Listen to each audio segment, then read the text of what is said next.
Hi guys, my name is Alexei Krivitsky from Adaptivity Inc.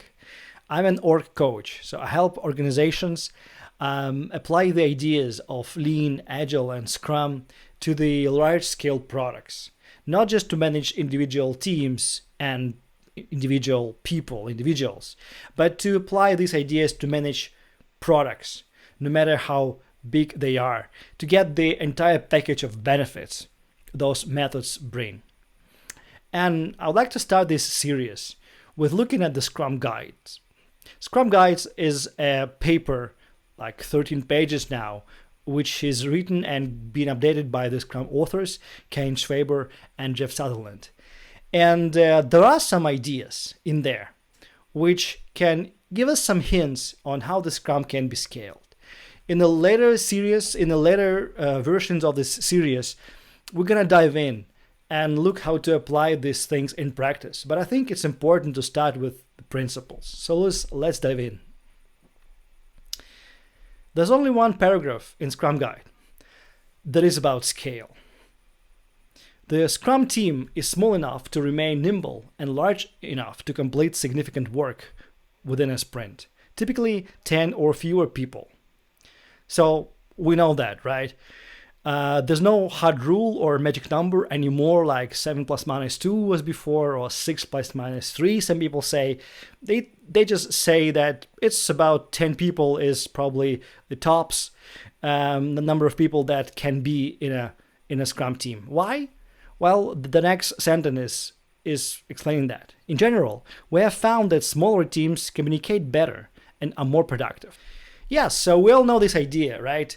7 plus minus 2, 6 plus minus 3, they have removed these weird non-scientific magic numbers from the Scrum Guide. They just simply say, well, 10 people are more or less the maximum you should have.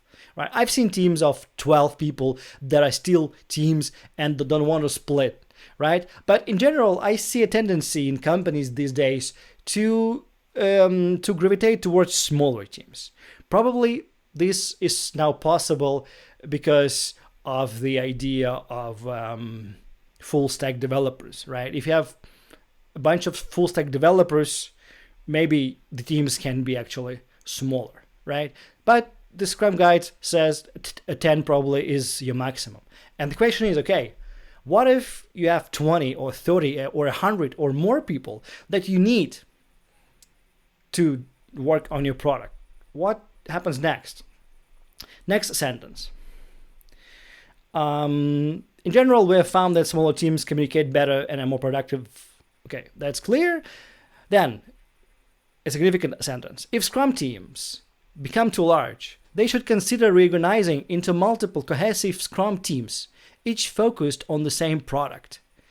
The wording here is a little bit weird.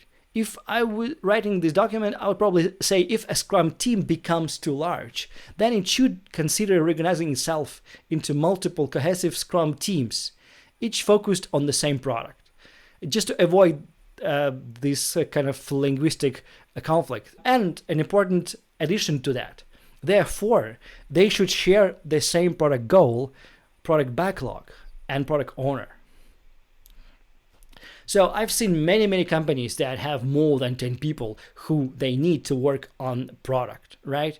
And here you are at a crossroad. What you can do, one way would be this way, right? Going left would be that you are actually creating Scrum teams, many, as many as you want. But each Scrum team has a product backlog and a product owner. And then you will end up having dozens of product backlogs and product owners, one per team. Okay? But that's not what Scrum Guides say here. What they say is that if you have more than 10 people, you need to create smaller teams, up to 10 people each, but all the teams together should share the same product goal, the same product backlog, and the same product owner. So basically, and this is a significant misconception which I see, Scrum is not a framework to manage individuals, probably that's clear. It's not a framework either to manage teams. It's a framework to help you manage products. So the context is your product. This is your frame in which Scrum is applied or can be applied or shall be applied. And then no matter how many teams or people you have inside, this is your context. And if this is your context, if this is your Scrum canvas, right, then there should be one product owner, one product backlog by the definition of Scrum. Because otherwise, you will not get the benefits that Scrum promises us. You'll not be able to make people be aligned continuously on what they're working on. Imagine if there are 5 backlogs. Of course, different people will be having different focuses and different ideas and different goals. That's not what we want in Scrum.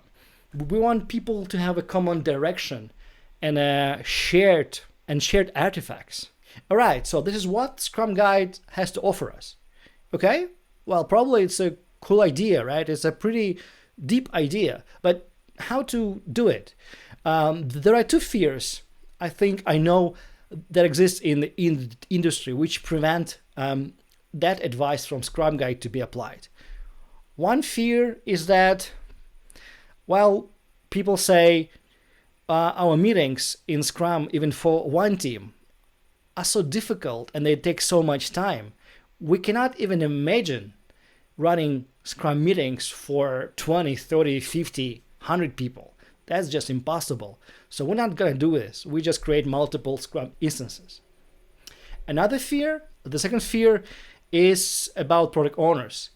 What I typically hear people say, wow, you see, we have one product owner per team, and currently they're so busy. How can you imagine ever that one product owner can deal and manage 5, 10, and more teams? Okay?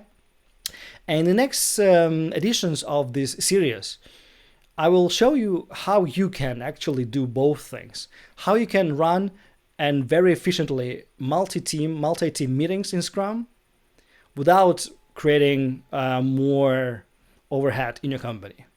And secondly, I will help you see how you can scale the idea of a product owner so that you will actually have one product owner working with a number of teams.